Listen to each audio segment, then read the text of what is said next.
आप देख रहे हैं Indian horror TV Ashok Kumar के साथ। आज की कहानी शंकर की है, जो कि एक ट्रक ड्राइवर है। तो आइए दोस्तों, शुरू करते हैं आज की कहानी शंकर के ही पॉइंट ऑफ व्यू से।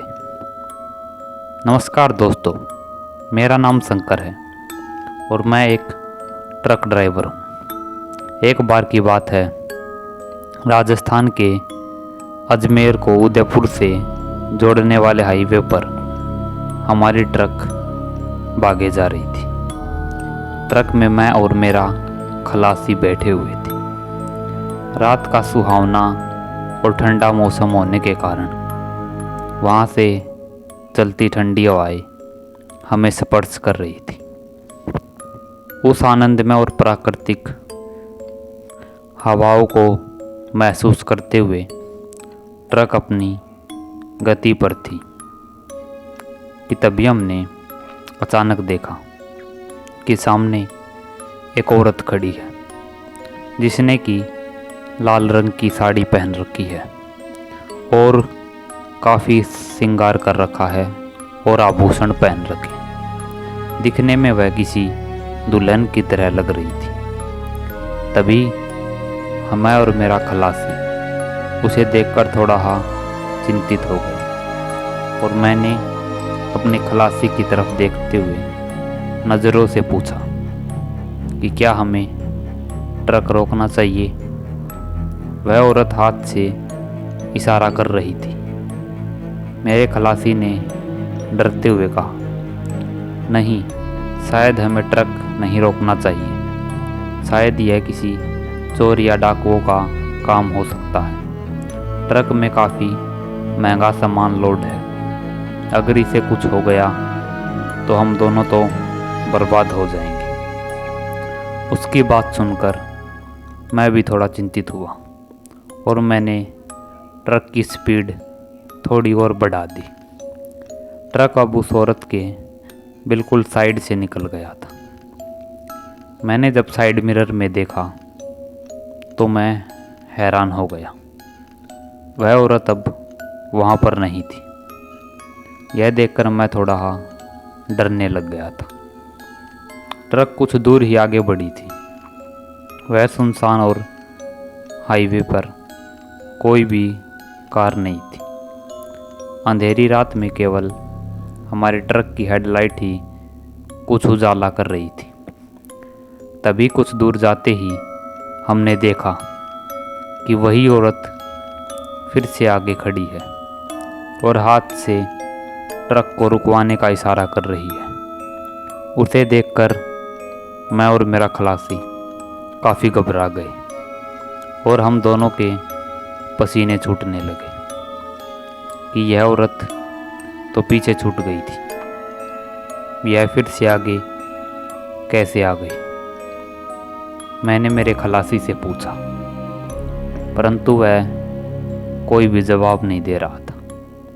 उसकी आंखें तो लगातार उस औरत को ही घूरे जा रही थी। वह काफ़ी डर गया था। तभी मैंने ट्रक की स्पीड और बढ़ा दी और ट्रक उस औरत के साइड से निकाल दिया।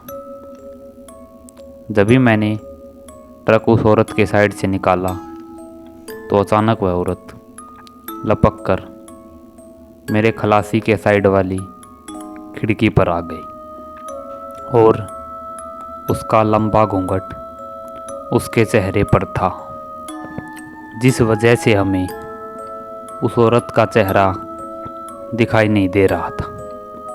परंतु उसे चलते ट्रक की खिड़की से ऐसे लटका देखकर हम दोनों थर-थर कांपने लगे।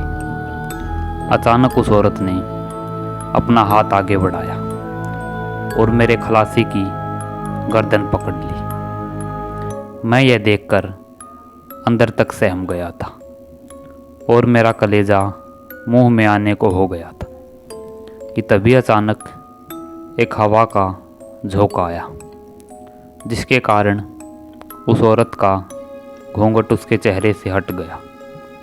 उसका खौफनाक चेहरा देखकर मैं बहुत ज़्यादा डर गया था। उसका चेहरा बहुत ही डरावना था।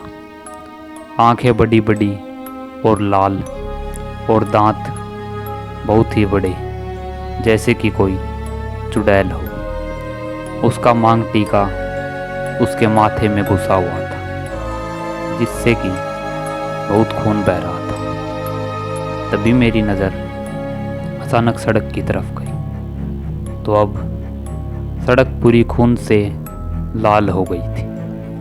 ऐसा लग रहा था कि सड़क पे खून पानी की तरह बहे जा रहा है। यह नज़ारा देखकर मैं काफ़ी घबरा गया और अंदर ही अंदर कांपने लगा। ट्रक का भी बैलेंस अब मुझसे बिगड़ने लग गया था। ट्रक टेढ़ी मेढ़ी उस सुनसान रास्ते पर चलते जा रही थी। वह औरत ने मेरे खलासी की गर्दन अभी भी पकड़ रखी थी और वह अपने नुकीले दांत उसमें घुसा रही थी। मेरा खलासी दर्द के मारे चिल्लाए जा रहा था, परंतु मैं कुछ भी नहीं कर पा रहा था। उसने दर्द में कराते हुए मुझसे कहा कि मुझे बचाओ शंकर। परंतु मैं लाचार और बेबस था। मैं कुछ भी नहीं कर पाया। अचानक वह औरत मेरे खलासी को खिड़की से निकालकर अपने साथ घनी झाड़ियों में ले गई और अगले ही पल मेरे खलासी की एक दर्दनाक चीख मुझे सुनाई दी। उसकी चीख सुनकर मेरे हाथ पांव कांपने लगे, पर मैंने किसी तरह अपने पर कंट्रोल किया और ट्रक को बहुत तेज़ी से भगा दिया। कुछ दूर चलने के बाद ही मुझे कुछ लोग और कुछ घर दिखाई दी। अब मैं थोड़ा सा रिलैक्स हो गया था। मैंने एक घर के सामने ट्रक को रोकते हुए ट्रक से नीचे उतरा। लोगों मेरी ऐसी हालत देखकर काफ़ी घबरा गए थे। मैं थर थर काँपे जा रहा था और पसीने से लथपथ था। तभी कुछ लोगों ने मुझे एक जगह चारपाई पर बिठाया और पानी पिलाया और थोड़ी देर बाद मैं कुछ शांत महसूस करने लगा। फिर मैंने अपने साथ घटी सारी घटना उन लोगों को बताई, तो उन्होंने मुझे बताया कि यह घटना बहुत पुरानी है। एक नाबालिग लड़की की शादी करने में उसकी माँ की रजामंदी नहीं थी। वे दोनों भागकर इस हाईवे से गुजर रही थी कि तभी किसी ने अपनी गाड़ी से उन्हें उड़ा दिया और उसी वक्त दोनों की मौत हो गई। तब से मानना है कि वह हर गाड़ी, ट्रक या बस वाले को दिखाई देती है और उनकी जान ले लेती है। बहुत कम लोग हैं जो वहाँ से बचकर जिंदा वापस आते हैं। मैं उनकी बातें सुनकर और भी डर गया और कांपने लगा। मेरी आंखों के सामने लगातार मेरे खलासी का वह चेहरा सामने आ रहा था। वह दर्दनाक पुकार के साथ मुझे पुकार रहा था। मैं उस घटना को आज तक नहीं भुला पाया हूँ। मैंने रात में ट्रक चलाना ही बंद कर दिया। अब मैं केवल दिन में ही ट्रक चलाता हूँ। परंतु मेरे खलासी का वह चेहरा और वह खौफनाक चुड़ैल को मैं आज तक नहीं भुला पाया। मैं जब भी सोता हूँ तो मेरे सपने में वही दृश्य मुझे दिखाई देता है और मैं एक चिल्लाहट के साथ और डर के साथ खड़ा हो जाता हूँ। उस घटना ने मेरी रातों की नींद ही उड़ा दी। वह मैं आज तक नहीं भुला पाया। तो आज की कहानी में बस इतना ही। आप देख रहे थे इंडियन हॉरर टीवी। अगर वीडियो अच्छी लगी हो तो लाइक, कमेंट और शेयर कीजिए। अगर चैनल पर नए हैं तो चैनल को सब्सक्राइब कीजिए। जल्द ही मिलते हैं एक और डरावनी और खौफनाक कहानी के साथ। तब तक के लिए देखते रहिए इंडियन हॉरर टीवी।